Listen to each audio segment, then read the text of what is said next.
बच्चों, मैं तुम सबके लिए दाना लेने जा रही हूँ। बारिश कभी भी आ सकती है, इसलिए तुम सब घोंसले में ही रहना। बच्चों ने पहली बार बारिश देखी है। उन्हें पता नहीं है कि बारिश के मौसम में बाहर निकलना सही नहीं है। पिंकी बहन, अंदर आ जाओ। माँ ने कहा है जब तक मैं नहीं आती घर से बाहर मत निकलना। बाहर बारिश में कुछ भी हो सकता है। अरे मोनी, मैं तो बस बाहर झाँक कर देख रही थी। बहन कुछ भी हो, लेकिन तुम माँ के आने तक बाहर मत जाना। पिंकी चिड़िया बड़ी थी, इसलिए उस पर अपनी छोटी बहन मोनी की देखभाल करने की जिम्मेदारी थी। वो दोनों अपनी माँ के वापस आने का इंतजार कर रहे थे। इधर टुनटुनी जैसे ही घर से कुछ दूर गई, वो बारिश में काफी भीग गई थी। वो एक डाल पर बैठकर सोचने लगी। मेरे बच्चे ठीक तो होंगे ना? बारिश शुरू हुए भी काफी समय हो गया। मुझे जल्द से जल्द अपने बच्चों के पास जाना होगा। ये बारिश में बहुत डर रहे होंगे। बारिश कम होने की बजाय तेज होती जा रही थी। तभी टुनटुनी अपने से कुछ दूर देखती है कि शिकारी पक्षी सामने से उड़ता हुआ आ रहा था। तभी वो टुनटुनी को एक पेड़ पर बैठी हुई देख लेता है और टुनटुनी के पास आ जाता है। मैं कितने समय से शिकार ढूंढ रहा था। अच्छा हुआ तू मुझे खुद ही बैठी हुई मिल गई। अब मैं तुझे खाकर अपनी भूख मिटाऊंगा। नहीं नहीं, ऐसा मत करना। मेरे दो छोटे छोटे बच्चे हैं। अगर तुम मुझे खा जाओगे तो मेरे छोटे छोटे बच्चों का क्या होगा? कहाँ है तेरे बच्चे? मुझे तो दिखाई नहीं दे रहे। वैसे मैं जानता हूँ कि तू अपने बच्चे नहीं बताएगी। तेरे बच्चों का नरम नरम मांस खाने में तो और भी मजा आएगा। अगर तुझे अपनी जान प्यारी है तो बता, कहाँ है तेरे बच्चे? अगर मैंने तुम्हें अपने बच्चों का पता बता दिया तो तुम उन्हें मारकर खा जाओगी। इसलिए भले ही मैं मर जाऊं, लेकिन मैं तुम्हें अपने बच्चों का पता नहीं बताऊंगी। तो फिर ठीक है, मैं तुझे ही मार कर खा जाता हूँ। जैसे ही शिकारी पक्षी टुनटुनी पर हमला करने वाला था, तभी वहीं पर किसी और चिड़िया के दो नन्हे बच्चे ची ची करने लगे। अच्छा, तो तूने अपने बच्चे यहाँ पर छिपाए थे। मैं अभी इन्हें मार कर खाता हूँ। दुष्ट शिकारी, इन बच्चों को छोड़ दो, नहीं तो मैं तुम्हारा बुरा हाल कर दूंगी। ये सुनकर शिकारी को गुस्सा आ गया। वो गुस्से में टुनटुनी से कहने लगा, ये चिड़िया, तेरा दिमाग तो ठीक है ना? भाग यहाँ से। अगर मुझे ये बच्चे नहीं मिले होते और मेरा पेट नहीं भरा होता तो मैं तुझे अभी खा जाता। मैं तुम्हें ये बच्चे नहीं खाने दूंगी, चाहे कुछ भी हो जाए। बोली चिड़िया, तू मेरा कुछ नहीं कर पाएगी। मैं अभी बच्चों को खाता हूँ। इतना बोलकर शिकारी एक बच्चे को मार डालता है और खा जाता है। तभी टुनटुनी दूसरा बच्चा बचाने के लिए शिकारी से लड़ने के लिए आगे बढ़ती है। तुमने एक बच्चा तो मार डाला, लेकिन मैं अब तुम्हें दूसरे बच्चे को हाथ नहीं लगाने दूंगी। तभी टुनटुनी उस बच्चे को उठा लेती है और शिकारी से लड़ने के लिए तैयार रहती है। आज तो मेरा पेट एक बच्चे से भर गया, लेकिन मैं इस दूसरे बच्चे को बाद में खाऊंगा। पर तू बच कर रहना चिड़िया, मैं तुझे और इस बच्चे को एक साथ खाऊंगा। ये बोलकर शिकारी पक्षी वहाँ से उड़ गया। तभी वहाँ टिकी चिड़िया आ गई। जब उसने अपने बच्चे को मरा हुआ देखा तो वो रोने लगी। हे ऊपर वाले, मेरा तो सब कुछ लुट गया। मेरा बच्चा किसने खाया? मैं उसे नहीं छोड़ूंगी। अरे बहन, तुम्हारे बच्चे को शिकारी पक्षी ने खाया है। अगर मैं सही समय पर नहीं आती तो वो शिकारी तुम्हारा दूसरा बच्चा भी खा जाता। तुम्हारा बहुत बहुत शुक्रिया बहन। मैं ये तुम्हारा एहसान कभी नहीं भूलूंगी। पर मैं उस शिकारी को नहीं छोड़ूंगी। मैं उसे मार डालूंगी, वरना वो कभी भी मेरे बच्चे को खा सकता है। बहन, तुम बिना सोचे समझे कोई भी गलत कदम मत उठाना। वो सिर्फ तुम्हारे बच्चे को ही नहीं, जंगल के और भी पक्षियों के बच्चों को खा रहा है। हमें उसे तरकीब से ही फंसाना होगा और फिर हम उससे बदला ले लेंगे। बिना सोचे समझे कोई भी फैसला लेना गलत है। हम उस शिकारी को तो क्या, जंगल के सभी शिकारियों को सबक सिखा देंगे। ठीक है बहन, मैं कोई भी गलत कदम नहीं उठाऊंगी। ठीक है बहन, अब मैं चलती हूँ। मेरे बच्चे भी घर पर अकेले ही हैं। कहीं कोई शिकारी उन्हें नुकसान न पहुँचा दे। ठीक है टुनटुनी, तुम जल्दी से अपने बच्चों के पास चली जाओ। टुनटुनी बारिश में ही अपने घर की तरफ चल पड़ी। बारिश की वजह से उसे उड़ने में दिक्कत हो रही थी।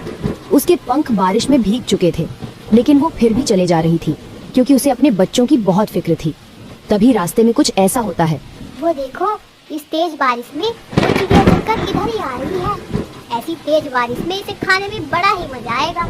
वाह वाह सरदार, आज तो हम इस चिड़िया को मिर्च मसाला लगा कर खाएंगे। अरे ए चिड़िया, रुक जा, इतनी तेज बारिश में कहाँ जा रही है? टुनटुनी चिड़िया शिकारी पक्षियों को देखकर घबरा जाती है, लेकिन वो समझदार तो थी ही, इसलिए उसने निडर होकर शिकारियों से बात करने की सोची। अरे ऐसे कैसे घर चली जाएगी तू? अब तो तू हमारे इलाके में फंस गई। अब तू अपने घर नहीं, सीधा हमारे पेट में जाएगी। उनकी ये बात सुनकर टुनटुनी चिड़िया बहुत डर जाती है। उसे समझ नहीं आ रहा था कि वो उन पक्षियों से कैसे अपनी जान बचाए। तभी टुनटुनी कुछ सोचने लगती है। ये शिकारी पक्षी मुझे नहीं छोड़ेंगे, मुझे कुछ तो करना पड़ेगा ताकि ये शिकारी पक्षी मुझे ना खाए। अरे भाइयों, आप मुझे नहीं खा सकते क्योंकि मैं पहले से ही किसी का शिकार हूँ। कल उसने मुझे एक दिन की मोहलत दी थी, आज मुझे उसी के पास जाना होगा।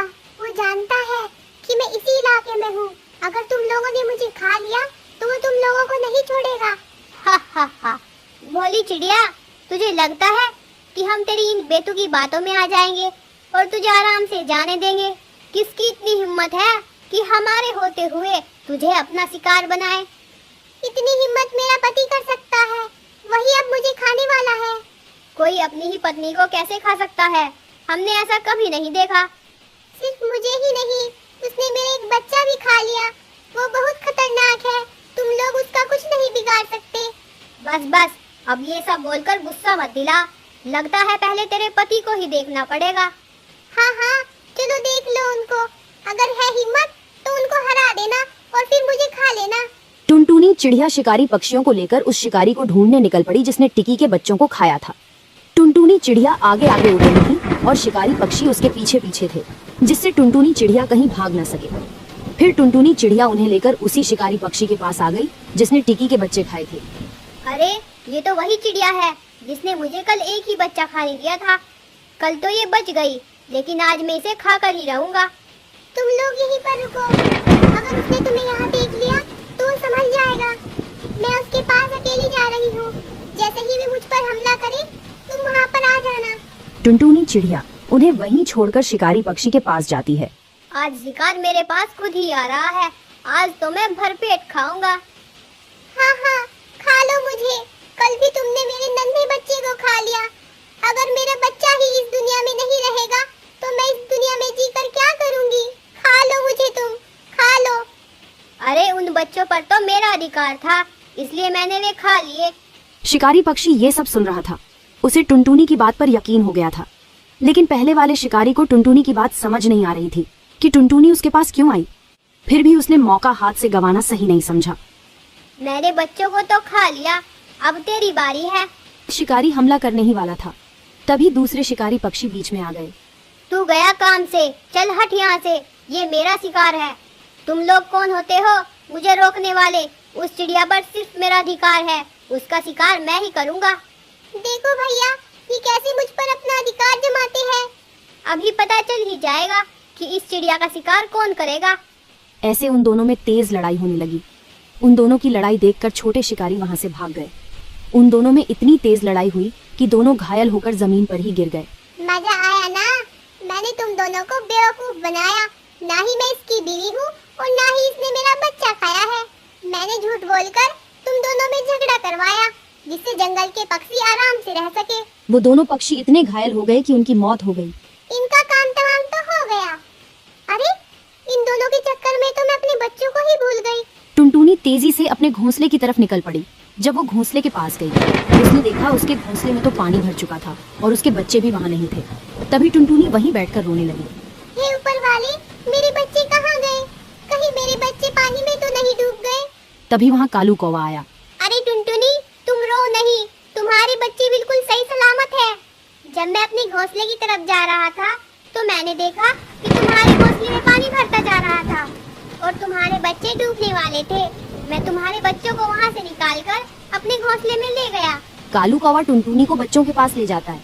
अपनी माँ को देखकर बच्चे बहुत खुश होते हैं। माँ, आप कहाँ चली गई थी? अगर कालू मामा नहीं होते तो आज हम पानी में डूब जाते। कालू भैया, तुमने मेरे बच्चों को बचाया, तुम्हारा बहुत बहुत शुक्रिया। अरे टुनटुनी, ये तो मेरा फर्ज था, बस मैंने वही निभाया है।